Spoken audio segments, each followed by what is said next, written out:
찾아간 곳은 상암동 떡볶이집.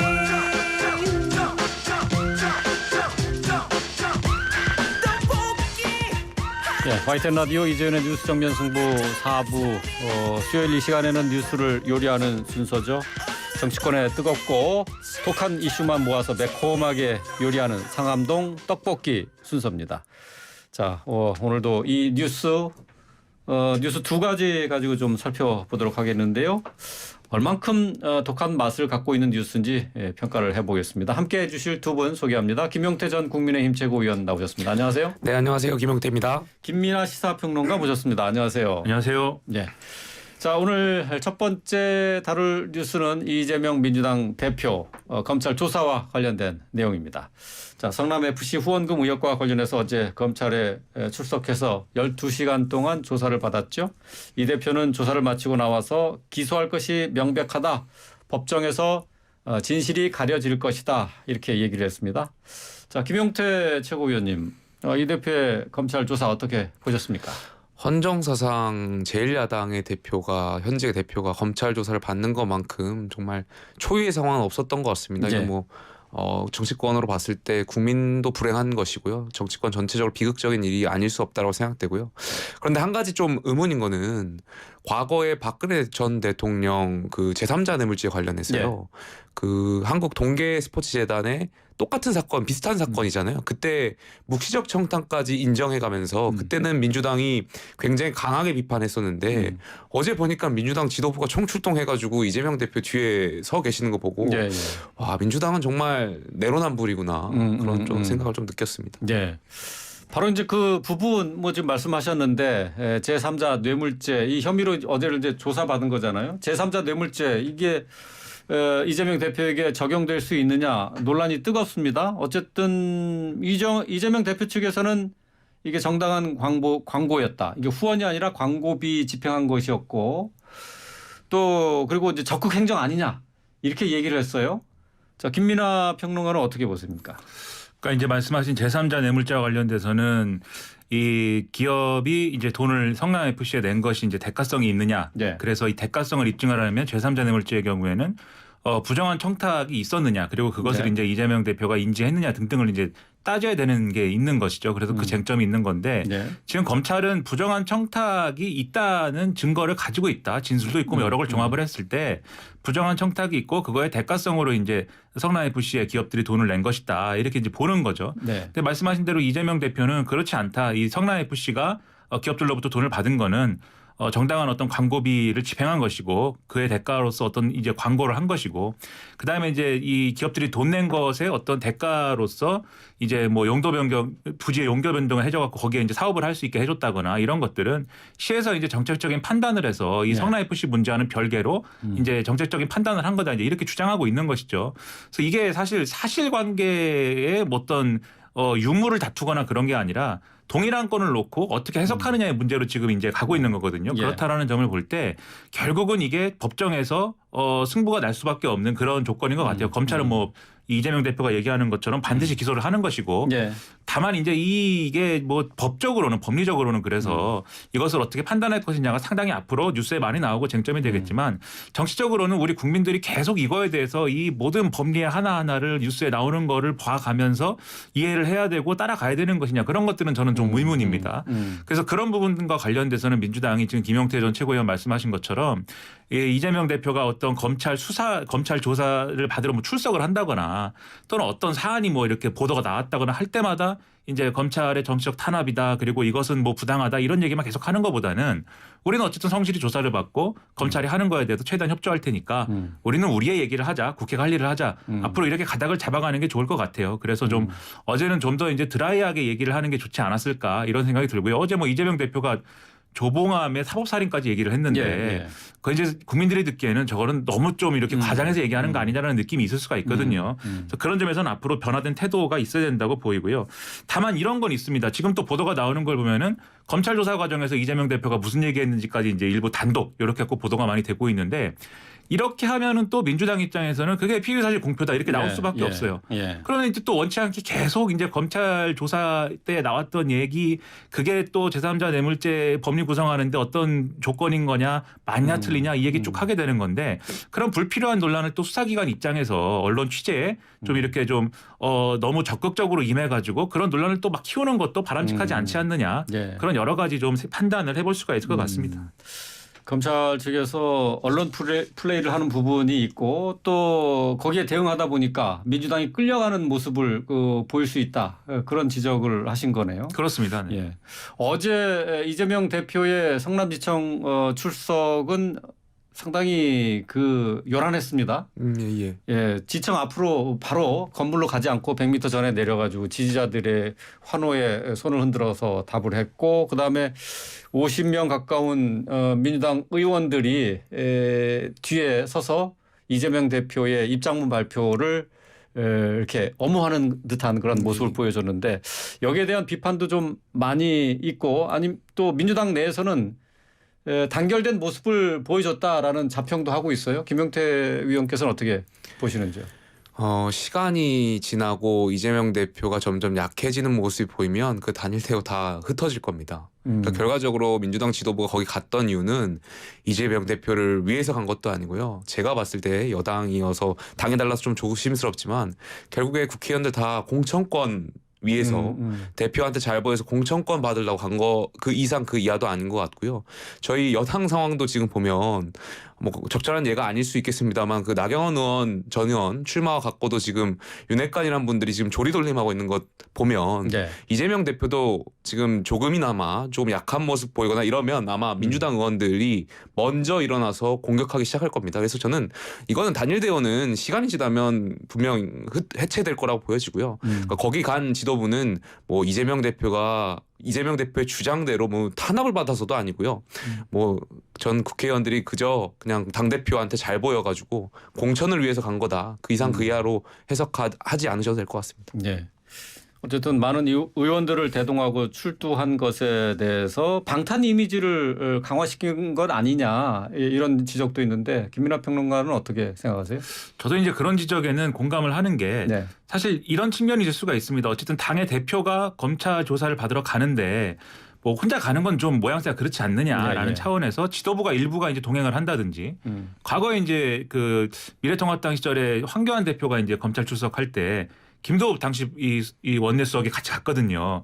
그런 것처럼 일부 지도부가 같이 간다든지 뭐 이런 모양새까지는 제가 볼 땐 국민들도 뭐 그럴 수 있다라고 생각할 것 같아요. 근데 마치 이게 뭐 수능시험장처럼 뭐 40명 같이 가고 뭐 응원하는 사람들이 있고 뭐 이렇게 떠들썩하고 이런 것은 좀 국민들이 보기에는 너무 정치 쟁점화되는 거 아니냐라고 생각할 수도 있고 그리고 단일 대우를 민주당이 굉장히 이제 강조하는 것처럼 보이는데 그 단일 대우에 너무 집착할 필요도 없는 것이거든요. 지금 김용태 전 최고위원이 공천권을 말씀하셨지만 사실 또 상당 부분의 어떤 공천권이라든가 이런 것들은 당내 경선의 맥락이라든가 이런 것들에 의해서 좌우되는 거고 그 총선에 가는 과정의 공천 과정이 어떻게 될지 이재명 대표가 과연 그 공천권을 지금과 같은 상황에서 100% 이제 좀 틀어지고선 행사할 수 있는 것인지 하나도 이제 지금 뭐 확정할 수 있는 건 없기 때문에 너무 이제 그게 다 사실은 따지고 보면 내부의 논리입니다. 내부의 논리에서 누가 이재명 대표를 따르느냐 따르지 않느냐 그 따르지 않는 사람들에 대해서 지지자들이 막 이렇게 비난하고 뭐 이런 것 때문에 사실 그렇게 움직이는 게 훨씬 더 커 보이는데 지금 그런 것들을 따질 때가 아니다. 오히려 이렇게 말씀하신 대로 방탄 이미지만 강화하는 그런 그림보다는 드라이하게 가는 게 훨씬 더 좋았다. 저는 그렇게 생각을 해서 이 만약에 다음에 또 이재명 대표가 검찰 조사에 출석할 일이 있고 그런 기회가 되면 그때는 좀 다른 모습이어야 되지 않을까 생각합니다. 자, 어제 또 공교롭게도 쌍방울 그룹의 김성태 전 회장이 태국에서 검거가 됐어요. 김 전 회장 이재명 대표의 변호사비 대납 의혹과 관련돼 있는 키맨으로 꼽히는데 자 김민하 평론가님 어떻게 이 김 전 회장의 검거 이재명 대표에게는 악재가 될까요? 어떻게 보시는지요? 이게 뭐 악재다 호재다를 얘기하려면 이제 원래 변수가 아니었던 게 이제 나와야 그 평가를 할 수 있을 것인데 사실 이분은 시간의 문제지 반드시 이제 잡혀야 되는 분이죠. 왜냐하면 이 쌍방울 그룹과 관련돼서 여러 가지 뭐 혐의들이 있지 않습니까? 전환사채를 발행해가지고 이렇게 저렇게 뭐 장난쳐가지고 이걸로 뭐 횡령, 배임 이런 죄를 저지르고 그것의 일부가 심지어는 뭐 예를 들면은 이재명 대표의 과거에 이제 선거법 위반 관련돼서 변호사비가 대납하는 대로까지 이제 지급된 게 아니냐 이런 의혹들이 있기 때문에 사실은 그거 피해갈 수 없거든요. 이재명 대표 입장에서는. 그래서 언제 잡혀도 이제 잡히는 것인데 다만 이제 계속해서 이제 논란이 이런저런 논란이 계속 뭐 일어나는 것보다는 차라리 빨리 잡히는 게 저는 더 나을 거라고 봐요. 뭐 빨리 이게 결론이 나야지. 태국에 있는데 뭐 그게 뭐 예를 들면 불필요한 논란들이 많지 않습니까? 김성태 전 회장이 태국에서 굉장히 행복하게 살고 있더라. 뭐 맛있는 것도 먹고 골프도 치고 뭐 여러 가지 이 어떤 유흥 뭐 이런 것들을 즐기면서 굉장히 행복하다 이런 보도들이 나오는 걸 보면서 국민들이 또 어떻게 생각하겠습니까? 지금 언론 보도를 보면은 김성태 전 회장이 자기 의지가 있으면은 거의 뭐 이번 달 안에도 그럼 송환이 될 수 있다라고를 보도를 하는데 그럴 수 있도록 사실 뭐 이 수사 기관도 그렇고 그다음에 관련된 인사들도 그렇고 설득을 해줬으면 좋겠고요. 만약에 이제 이게 뭐 송환을 거부하거나 하면은 법적 절차에 들어가면은 거의 이제 반년도 걸릴 수 있다. 언론 이렇게 보는 것 같은데 그동안 얼마나 많은 얘기가 쏟아져 나오겠습니까? 차라리 빨리 들어오는 게 이재명 대표에게는 좋은 일이다라고 저는 생각합니다. 그래요. 차라리 빨리 들어오는 게 낫겠다. 자, 김성태 전 회장의 검거 어떻게 보셨는지 김용태 의원님. 저는 국민의 한 사람 입장으로서요. 도대체 이재명 대표는 어떤 잘못을 왜 이렇게 많이 저질렀느냐. 그러니까 온갖 정말 의혹들을 다 가지고 계시구나. 그런 생각도 가졌고요. 이거 결국에 이것도 제3자 뇌물죄 의혹이거든요. 변호사비 대납 의혹이. 결과적으로 이재명 대표에 대한 수사를 빨리 공정하게 빨리 신속하게 해서 매듭을 해서 국민들께 좀 소상히 알렸으면 좋겠습니다. 자, 이재명 대표의 검찰 출석 조사와 관련된 뉴스. 자, 맵기로 표현을 해보겠습니다. 순한 맛, 매운맛, 마라맛 세 가지로 나누고 있는데요. 자, 김용태 위원님. 저는 순한 맛으로 하겠습니다. 순한 맛이에요? 결과적으로 이게 이재명 대표 주장대로 뭐 야당 탄압 이런 게 아니라 본인 개인의 일탈 의혹이거든요. 그냥 이게 이 역사가 이재명을 위한 역사가 아니라요. 그러니까 그냥 흘러가는 것이기 때문에 저는 순한 맛으로 하겠습니다. 자, 김민하 평론가님. 저는 매운맛으로 하겠는데요. 그러니까 이 상황. 이 이재명 대표가 검찰 수사를 받아야 되고 그것 관련된 국민들의 어떤 걱정이 있고 이런 상황을 민주당이 잘 못 느끼는 것 같아요. 그게 어떤 것인지. 순한 맛으로 지금 느끼고 있는 것 같은데 그렇지 않다. 이것은 매운맛이다. 그래서 여기에 대해서 뭐 이재명 대표가 당장 뭐 직을 내려놔야 된다든지 뭐 그만둬야 된다든지 전 그렇게 말하고 싶지는 않지만 뭔가 비상한 대응을 해가면서 국민들의 신뢰를 되찾는 것이 필요하고 그러려면 지금 매운맛 느껴야 된다. 저는 그렇게 생각합니다. 매운맛을 느껴야 된다. 위기로 받아들여야 된다. 그런 얘기가 되겠네요. 자, 첫 번째 뉴스 맛평가 해봤습니다. 계속해서 이번에는 나경원 저출산 고령사회 부위원장 소식입니다. 뭐 알다시피 지금 나경원 부위원장이 사의를 밝혔는데요. 자, 근데 이제 당대표에 출마할 것이냐 여기에 대해서는 아직 뜻을 정하지 못한 것 같습니다. 자, 김용태 최고위원께서 얼마 전에 방송에서 하신 얘기가 있어요. 별의 순간이 왔다 이렇게 얘기했는데 별의 순간이 온 겁니까? 당연히 저는 별의 순간이라고 생각해요. 그 정치인에게는 굉장히 행복한 고민의 순간이라고 생각하고요. 아무 정치인에게나 이런 기회를 당원들께서 주시지 않는다라고 생각해요. 지지율 1등만큼이나 당대표 선거에 나올 명분은 확실한 명분은 없다라고 생각하고요. 그럼에도 불구하고 안 나온다면 그게 더 이상한 거라고 생각해요. 안 나올 명분은 없다라고 저는 생각되고요. 그렇기 때문에 출마를 하실 수밖에 없는 상황인데요. 저는 일각에서는 근데 이 출마를 두고 대통령과 각을 세우는 것 아니냐라는 평가나 이제 평론도 있는데 저는 그렇지 않다라고 생각합니다. 그러니까 대통령을 위해서라도 나경원 전 의원께서 출마를 하셔야 된다고 생각해요. 그러니까 이 모든 게 윤핵관이라는 분들이 대통령을 팔아서 다 자기 정치를 하고 있는 거거든요. 지금 이번 것만 하더라도 윤핵관이란 분들이 괜히 다 긁어 부스럼 일으켜가지고 나경원 전 의원과의 어떤 관계를 이간질하고 분탕질 시켜가지고 저는 결과적으로 대통령을 더 위험하게 만들었다라고 생각되고요. 지난번에 저희 지도체제 변환 과정에 있을 때도 그때도 결과적으로 좀 세련되게 할 수 있었던 것을 윤핵관들이 다 나서가지고 대통령께 잘못된 보고하고 본인들 뜻대로 하려고 하다 보니까 결과적으로 더 복잡해지고 국민들 피해만 더 늘어났던 것 아니겠습니까? 그렇기 때문이라도 나경원 전 의원께서 전 출마를 하셔가지고 대통령을 위하고 본인 말씀대로 정말 당을 위해서 정말 대통령을 위해서 꼭 출마하셨으면 좋겠습니다. 대통령이나 당의 지도부와 약간 대립하는 모습을 지금 보이는 것이 이제 언론에 나타나는 모습이거든요. 근데 예. 그건 아니다는 그런 그건 말씀이시네요. 저는 그것을 결국에는 윤핵관이라는 분들이 대통령을 팔아서 음. 저는 그렇게 하고 있는 걸로 보여집니다. 예. 오늘 그 나 부위원장이 출마와 불출마에 대한 결심을 지금 고민하고 있다고 얘기하면서 가장 중요한 것은 윤석열 정부의 성공이다 이렇게 얘기를 했어요. 김민하 평론가님 이 나 부위원장의 발언 어떻게 들으셨는지요? 일단 뭐 김용태 전 최고위원님이 당내 상황에 대해서는 저보다 훨씬 더 정확하게 아실 텐데 네. 일단 뭐 출마 불출마를 결정하지 못한 건 사실인 것 같다는 생각이 듭니다. 그런데 윤석열 정부의 성공, 그러니까 여러 가지 본인이 이제 출마 불출마를 이제 결정해야 되는 그러한 근거 중에서 가장 중요한 걸로 지금 얘기를 하고 있는 거거든요. 3번에 걸쳐서 얘기를 했는데 윤석열 정부의 성공을 그래도 강조하고 있는 거는 출마를 할 가능성을 지금 닫은 게 전혀 아닌 것이다. 저는 그렇게 생각이 되고요.